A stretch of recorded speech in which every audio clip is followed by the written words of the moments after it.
नाजरीन, मैं हूँ इमरान वसीम। नाजरीन, इस वीडियो में हम आपको बड़ी ज़बरदस्त किस्म की धमाकादार जो है वो ख़बरें देंगे। सबसे पहले तो हम आपको बताएंगे अपने इस वीडियो में जो हमारा पहला सेगमेंट होगा उसमें बताएंगे कि मौलाना फजल रहमान जो अपना आज़ादी मार्च लपेट कर उसका बोरिया बिस्तर जो है वो लपेट कर वापस जा चुके हैं और कह रहे हैं कि हम प्लान बी के ऊपर अमल दरामद करेंगे। उन्हें वज़ीर आज़म इमरान ख़ान के इस्तीफ़े की पेशकश की गई थी। वज़ीर आज़म इमरान ख़ान के इस्तीफ़े की ये पेशकश कब की गई और फिर मौलाना फजल रहमान ने ये इस्तीफ़ा लेने से क्यों इनकार किया, ये बड़ी एक ब्रेकिंग न्यूज़ है जो हम आपको बताएंगे। इसके अलावा जो हुकूमत ने एक शर्त आयद कर दी है कि नवाज शरीफ के मामले के ऊपर उनका ECL से नाम निकाला जाएगा, लेकिन श्योरिटी बॉन्ड्स की शर्त लगा दी है। अब शरीफ ख़ानदान के पास ऐसे कौन से ऑप्शन बचे हैं जिन्हें अगर वो फॉलो करते हैं तो नवाज शरीफ जो है इलाज कराने के लिए बैरून मुल्क जो है वो जा सकते हैं। तो सबसे पहले मेरी आपसे रिक्वेस्ट होगी कि जिन दोस्तों ने अभी तक हमारा चैनल सब्सक्राइब नहीं किया वो चैनल सब्सक्राइब कर लें और बेल आइकॉन के साथ आल का जो बटन है उसे भी प्रेस कर लें ताकि आपको बर वक्त हमारी जो भी इन्फॉर्मेशन या ख़बर हो आपको उसका नोटिफिकेशन जो है वो मिलता रहे। तो अब हम बात करते हैं वज़ीर आज़म इमरान ख़ान के इस्तीफ़े की जो मशरूत तौर पर मौलाना फजल रहमान को देने की पेशकश कर दी गई थी। नाज़रीन, आपको मालूम होगा कि जब मौलाना फजल रहमान यहाँ पर आज़ादी मार्च लेकर कराची से निकले थे और फिर 3 से 4 रोज़ के अंदर वो यहाँ पर पहुँचे इस्लामाबाद में, तो उनके जो पहले 2 मुतालबात थे, बल्कि जो 3 मुतालबात थे वो ये थे कि एक तो वज़ीर आज़म इमरान ख़ान इस्तीफ़ा दें, दूसरा ये था कि मुल्क में नए इलेक्शन कराए जाएँ और जो नया इलेक्शन कराया जाएगा उससे वाबस्ता तीसरा मुतालबा ये था कि फ़ौज का कोई किरदार इलेक्शन अमल में या इंतखाबी अमल में कोई नहीं होगा, फ़ौज को पोलिंग स्टेशन के ऊपर तैनात नहीं किया जाएगा। लेकिन फिर हुकूमत ने अपनी एक कमेटी तश्कील दी जिसकी सरबराही जो है वो परवेज़ खटक कर रहे थे। उन्होंने रहबर कमेटी के साथ मुज़ाकरात किए, लेकिन ये मुज़ाकरात जो है वो नाकाम होते रहे, इनमें डेडलॉक पैदा होता रहा और किसी जगह के ऊपर भी जाकर जो है इन मुज़ाकरात को कामयाबी जो है वो नहीं मिली। इस मुज़ाकराती टीम में स्पीकर कौमी असम्बली परवेज़ इलाही जो हैं वो भी हिस्सा थे और फिर एक मौके के ऊपर जाकर हुकूमत ने चौधरी बरादरान को बिलखसूस परवेज़ इलाही को ये मैंडेट दे दिया, मुकम्मल अख्तियार दे दिया कि आप मौलाना फजल रहमान के साथ मुज़ाकरात करने में मुकम्मल तौर पर बाअख्तियार हैं, एक्सेप्ट ये है कि वज़ीर आज़म इमरान ख़ान के इस्तीफ़े से हट कर कोई बात जो है वो अगर आप तय करके आएँगे वो हमें काबिल कबूल होगी। तो परवेज़ इलाही साहब ने मुख्तलिफ़ ऑप्शन जो हैं वो इन मुज़ाकरात के साथ या मौलाना फजल रहमान के साथ जो मुलाकातें होती रहीं उसमें मुख्तलिफ़ पेशकश या ऑप्शन जो हैं वो मौलाना फजल रहमान के दिए। पहली मुलाकात में कहा गया कि ये जो आप वज़ीर आज़म इमरान ख़ान का इस्तीफ़ा मांग रहे हैं और नए इलेक्शन की बात कर रहे हैं, ये किसी तरह से भी जस्टिशिएबल नहीं है। आपको इलेक्शन के प्रोसेस के ऊपर एतराज़ है कि इलेक्शन साफ शफाफ नहीं हुआ, उसमें धांधली हुई है, तो इसके लिए पार्लिमानी कमेटी मौजूद है, तो पार्लिमानी कमेटी को फ़ाल कर देते हैं। आप अपना जो भी ग्रीवेंस है, जो भी ग्रीवांसेस आपके हैं, आप वो पार्लिमानी कमेटी में दे दें, बता दें कौन कौन से हलकों में ये धांधली हुई है, उसकी तहकीकात करा लेते हैं। और ये भी कहा गया कि आप जहाँ जहाँ से सीटें हारे हैं वहाँ पर जो लोग जीते हैं PTI के, उन्हें जो है रिज़ाइन करा के वहाँ पर दोबारा इलेक्शन करा लेते हैं। लेकिन मौलाना फजल रहमान जो है वो राज़ी नहीं हुए। फिर यहाँ पर बात नहीं बनी तो दोबारा मुलाकात हुई परवेज़ इलाही की। जैसा कि ये मुलाकातों का सिलसिला जारी रहा चौधरी बरादरान के साथ और उसे एक दूसरा रंग भी देने की कोशिश की जाती रही।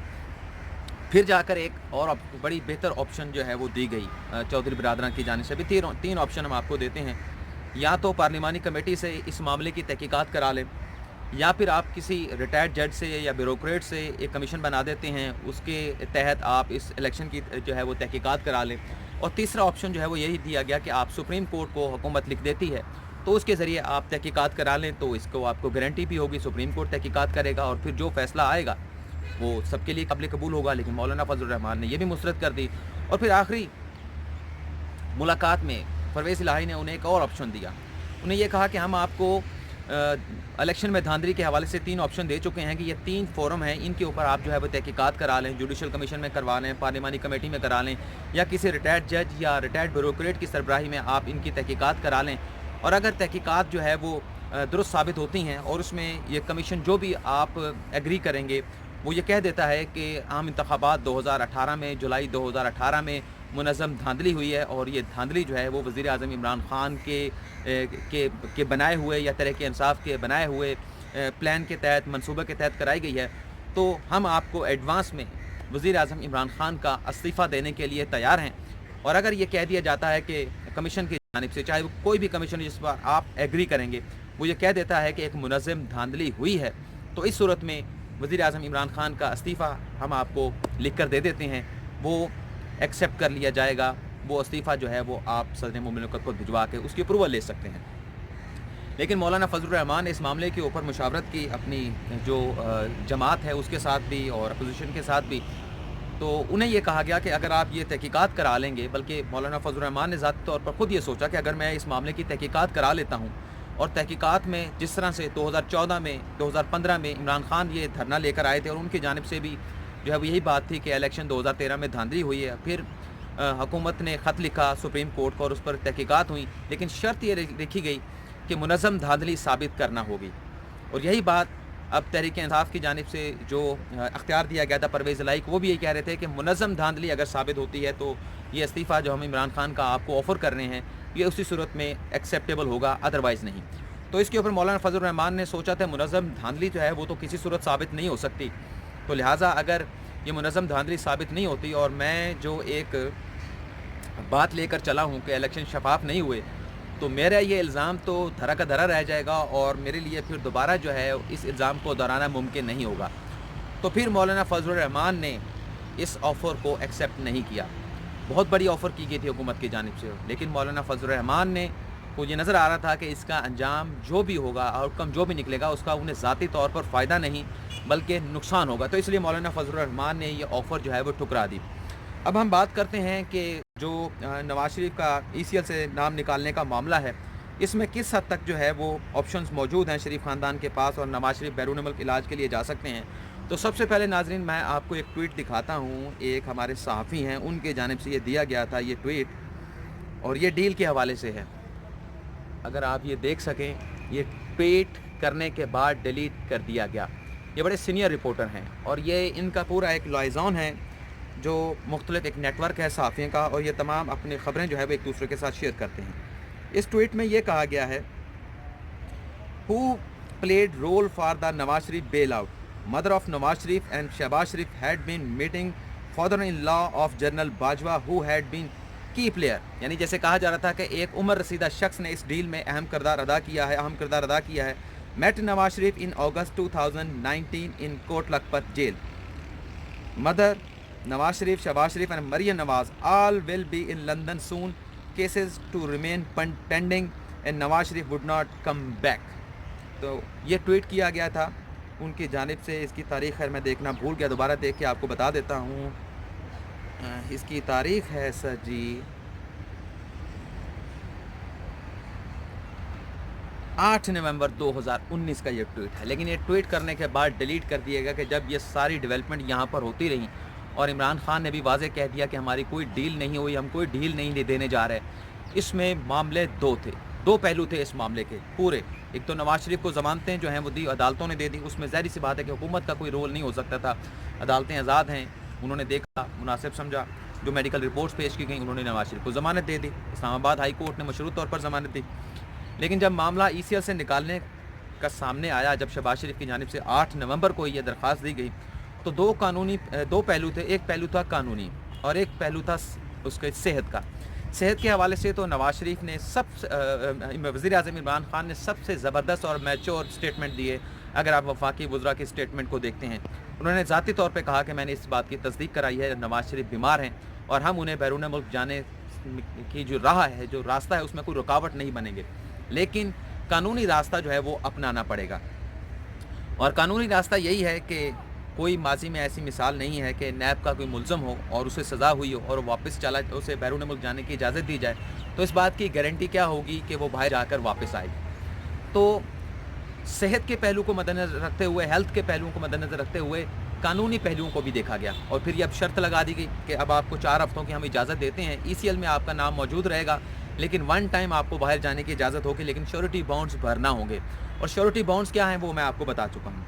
अब ऑप्शंस क्या हैं? एक ऑप्शन तो शरीफ ख़ानदान के पास यही है कि आप ये श्योरिटी बॉन्ड्स दें, तकरीबन 7.5 अरब रुपए के स्टाम्प पेपर पे लिख के दे दें। अगर स्टाम्प पेपर आपके पास कोई ऐसी प्रॉपर्टी नहीं है, गो कि उनके पास बहुत बड़ी प्रॉपर्टीज़ हैं, मिले हैं, सनतें हैं, उनकी कारोबार है, वो उसमें आप प्लज करवा सकते हैं। लेकिन अगर ان کے پاس کچھ نہیں ہے، ویسے تو بہت کچھ ہے، تو آپ کو پھر یہ پیسوں کی صورت میں یہ رقم جو ہے وہ دینا ہوگی، لیکن اس کے اوپر شریف خاندان راضی نہیں ہے کہ ہم شیورٹی بانڈز نہیں دیں گے۔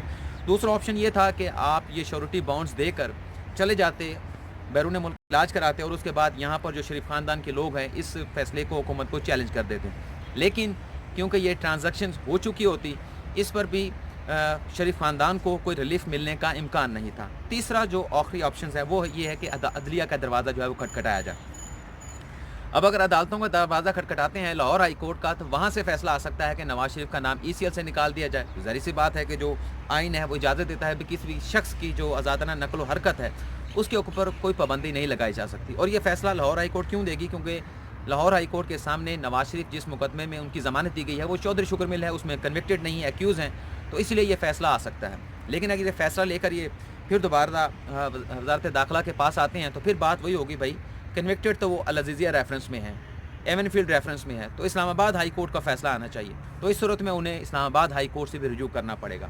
اب سوال یہ پیدا ہوتا ہے کہ اسلام آباد ہائی کورٹ اس کا حل کیا نکالے گی؟ کیونکہ اسلام آباد ہائی کورٹ نے تو میرے خیال سے، مجھے اماؤنٹ بھول گئی ہے، بڑی کم اماؤنٹ کے ساتھ نواز شریف کو 8 ہفتوں کی مشروط ضمانت دے دی ہے، اور اب دوبارہ یہ معاملہ ان کے پاس جاتا ہے تو اب پھر عدلیہ دیکھتے ہیں کہ اس پر کیا راستہ نکالتی ہے۔ راستہ نکلے گا، لیکن شیورٹی بانڈز میرے خیال سے اسلام آباد ہائی کورٹ بھی اس کی شرط کسی نہ کسی حد تک ضرور جو ہے وہ سامنے رکھے گی۔ اور اب یہ ایک بات یہ بھی تھیوری بلڈ کی جا رہی تھی، سنائی جا رہی تھی کہ یہ جب، جیسے میں نے آپ کو یہ ایک ٹویٹ پڑھایا جو ڈیلیٹ کر دیا گیا بعد ازاں ہمارے سینئر صحافی کی جانب سے، اس میں یہ بھی کہا گیا کہ یہ لوگ چلے جائیں گے اور مریم نواز کو یہاں پر رکھا جائے گا، اور جب تک تمام ڈیل فائنل نہیں ہو جاتی اس کے بعد جو ہے وہ مریم نواز بھی یہاں پہ چلے جائیں گے۔ لیکن اب تمام چیزیں کھل کر جو ہے وہ سامنے آ گئی ہیں اور حقیقت آشکار ہو چکی ہے، اور میں بڑا خوش ہوں جس طرح سے اپریشیٹ کیا گیا۔ ہم نے اپنی آخری جو دو چار ویڈیوز لگائی ہیں، لوگوں نے سمجھا ہے کہ اب حقیقت کیا ہے، ڈیل کہاں تک تھی، ڈیل کہاں تک تھی۔ تو اب دیکھتے ہیں کہ عدالتوں سے، لاہور ہائی کورٹ سے تو آئے گا لیکن اس کا کوئی فیصلہ نہیں، اس کا کوئی کمپلیکس ہوگا اس میں بھی فیصلے میں، لیکن اصل فیصلہ جو ہوگا وہ اسلام آباد ہائی کورٹ کا ہوگا، اور معاملہ پھر وزارت داخلہ کے پاس ہی آئے گا۔ تو ناظرین، آپ سے اجازت چاہتے ہیں، اللہ حافظ۔